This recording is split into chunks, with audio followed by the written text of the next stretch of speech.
I believe like with my sport, because of the amount of people that are involved in it, you know, you're not just fighting the other guy that was trained by the other coach over there on the other side of the ring. You know, you're also fighting the referee. You're also fighting the judges. You're also fighting the fans around, you know, the friends, the family, the ones that are booing at you. You suck, and trying to get in your head while you're like 9 years old. You know, we're just kids learning and fighting. What that did for me, it made me who I am in every aspect of life. Pressure makes diamonds, but it also reveals cracks. Teofimo Lopez has always fought like a man sprinting toward destiny. Loud steps, fast hands, big belief. What's up? Oh my God. My father said, you gotta be an entertainer.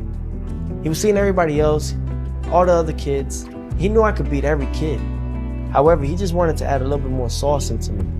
And what was it? He said, be different, have fun, enjoy yourself, entertain. And I always had that in me. I started boxing at the age of 6, officially. But before that, my father had me fighting and doing Taekwondo at 2 years old. So let's say from 2 all the way to 17, for 15 years, I didn't know where I was going. I didn't believe in myself like my father did. I did not. What my father instilled with me, and it stuck with me, were a lot of things that I could really say that has improved my living. Don't get hit. He always told me that. He's like, you know how to box, you know how to do this, just don't get hit. All he had to say was don't get hit, and I already knew what that meant. Yeah. 1, 2. Right hand again. Give me that right hand, baby. Give me that right hand. Don't show it. Right hand like that. Don't show it. Right hand again. Okay, go. Come over here. Too fast for me. Go. Over there. That's it. Pressure makes diamonds, and it also reveals cracks. Teofimo Lopez has always fought like a man sprinting toward destiny. Loud steps, fast hands, big belief. Every fight feels urgent, like he's racing time itself. And now he's running straight into the one thing he can't overpower with emotion alone. Shakur Stevenson's control. From the Olympics to world titles, Teofimo's career moved with urgency. He never planned on staying comfortable.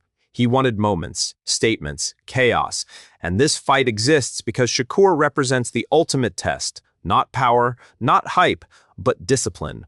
So it's really just trying to just keep it going, you know, keep moving forward throughout the whole time and throughout the whole process, and mainly just have fun with it. You know, you gotta have fun with what you do. You know, I love this. You know, I haven't stopped doing what I've done because of the fact that I enjoy what I do. You know, this has been 20 years in the making, 20 years in this, you know, and I have so much to do and so much to prove within myself. So mentally, I'm prepared. Physically, I'm more than ready, you know, and emotionally, oh, I'm on fire, you know, I'm on fire with it, you know, because all I ever did was try to be great, you know, and it's no longer trying, I am, you know, I am great. And it's all about just continuing and holding that. So it's all about just staying humble throughout the process, keeping myself level-headed, and really just enjoying each day that we get, because tomorrow's never. Both Olympians, both groomed for greatness, always in the same conversations, never in the same ring. Like parallel lines daring boxing to finally let them collide. Teofimo fights with explosion and confidence, sudden bursts that flip rounds in seconds. He feeds off rhythm and reaction. I'll tell you like this, a lot of these people, they're so ambitious, and it's okay to be, you have to. But the thing is, sometimes you don't get it because you're probably not gonna carry it the right way. You're probably not gonna be a people's champ. You're probably just gonna spend all your money, like a lot of these fighters do, on yourself rather than giving back. You know, it's all about being a people's champ. Muhammad Ali was the greatest of all time for those things, you know, and he made a strong, strong impact in this sport.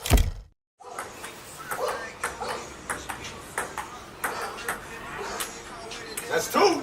When Teofimo is right, Lomachenko, Josh Taylor, he looks untouchable. Sharp, creative, dangerous.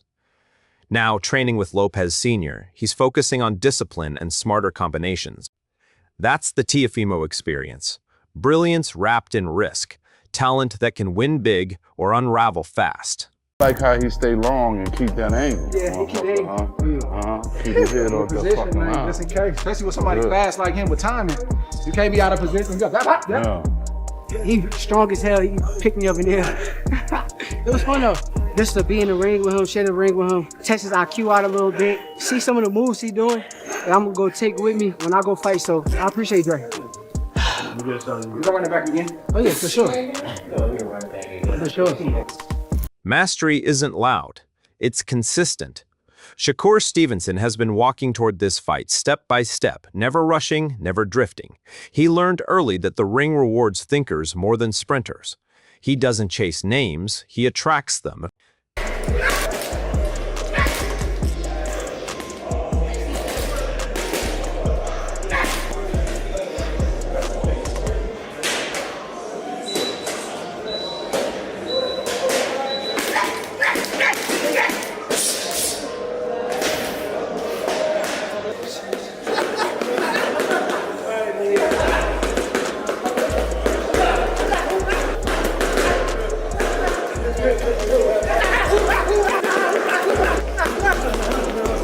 Shakur subtracts space, options, and confidence, until opponents swing at air and doubt their timing.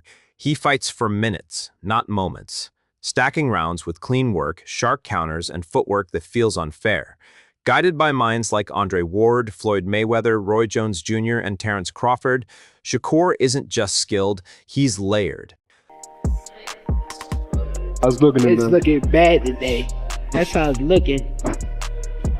Cole gonna break some and if he don't break some shit, he gonna beat the fuck out some shit.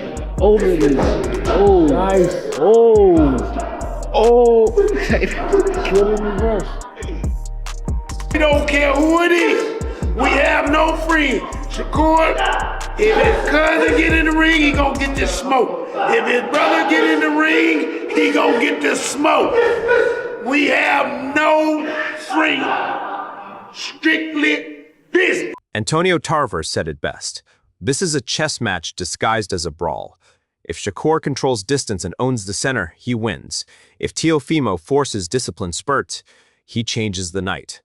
Conditioning, focus, mental sharpness, the small things decide everything. If you see Shakur controlling the distance, giving him angles, keeping that fight sort of in the middle, you gotta favor Shakur. But if he's on the back foot, if he's on the ropes, I mean, that's gonna give Teofimo a lot of opportunity. Tarver warned, Teofimo must press in spurts, not explode blind. Because if he doesn't, Shakur will box him into a long, miserable night.